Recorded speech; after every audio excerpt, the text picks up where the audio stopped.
right, well, welcome back to Back in 5. I am here with Pastor Paul Jordan. This is your first time with the live with the video camera. Yes, that's yes. right. This will be fun. It was very fun. I need to give a shout out to Bruce Piazza because I came into the office on Sunday morning and there was a present. There's a brand new tripod.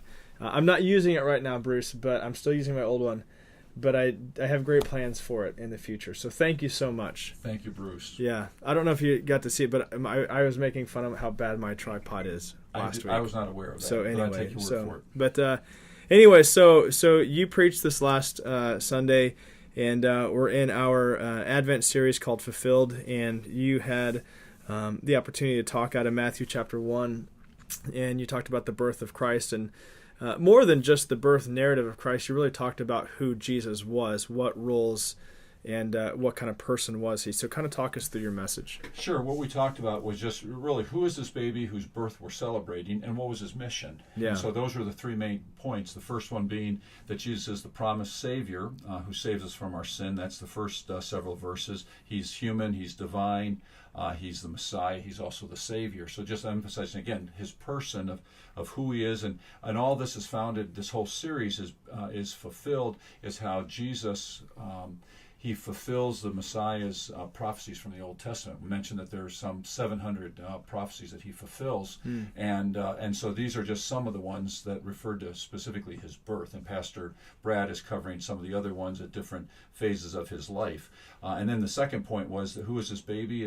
He's also the Anointed One who reconciles us to God, and of course that's where his name.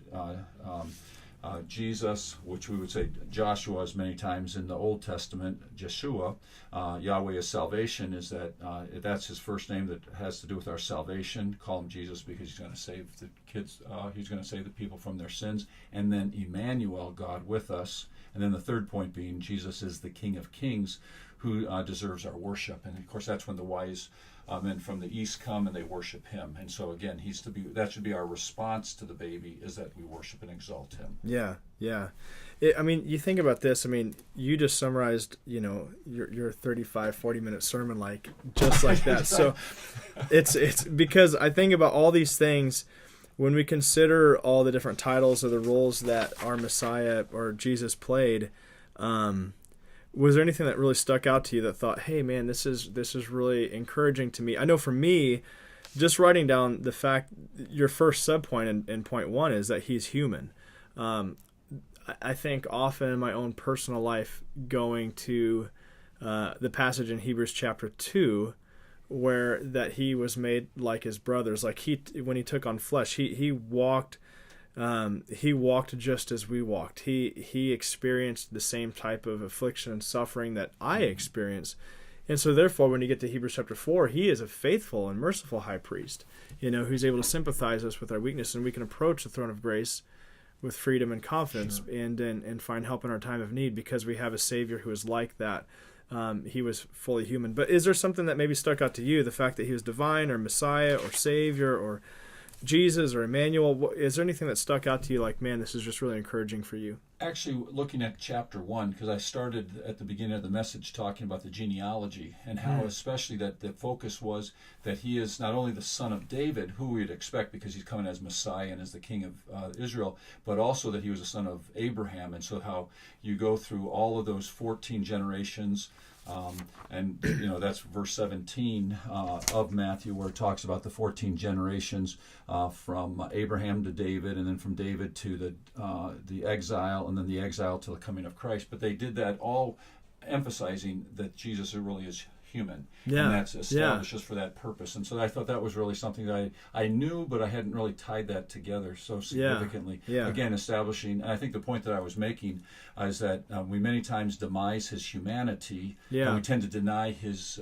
deity. And that's our human nature. And of course, if you look through church history, that's what happens through time, is that the different religions, false teaching emphasizes one over the other. Right, and that's where you get in trouble. You can't emphasize one over the other. No, because he's fully God and he's fully man. And then obviously the focus is that he's our Savior, so he came as Savior to save us from our sin, to provide the ultimate sacrifice for us.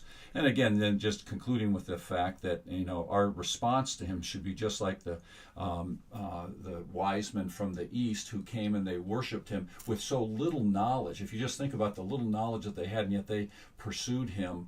And again, I think I tied in some verses from Jeremiah that says, if you seek him with all your heart, that then you'll find him. Yeah. Because he is a God who is knowable, and that's the comforting thing that we have. Right, and which is evidence in the fact that he came here. Right. Yes. I mean, yes. he is a God who wants to be known. That's why he came and showed up as a baby in a manger. Yeah. Sure, no. And so that is, again, his role as both Savior, Jesus, he'll save the people from their sins, and then also Emmanuel. And of course, that's God with us, and that's what you're emphasizing, and that's what we tried to emphasize in the message as well, is that that's his great love that he has for us. All right, very good. Very good. Well, thank you so much this for. It's been great being on video too. I'll have to watch isn't it this so now. cool? Yeah, That is I know. Good. Thank you for all that you do. I need to find something else that's broken and then tell people about it. Maybe I'll get presents from people. That's true, especially this time of the year. All right, we'll see you guys this Sunday. We continue on in the Fulfilled series. Brad is going to be preaching, actually out of Philippians chapter 2, about kind of the character and the nature of Christ, and then. Sunday night, if you didn't get a chance to come out last night to the Wednesday night performance of the Ark Children's Choir, you should come out Sunday night at 6 p.m. because there's a repeat performance, and they knocked it out of the park last night. It was great. It was so a lot of fun. you don't want to miss it. Please come out, and it should be really good. All right, we'll see you guys later. Bye. Bye.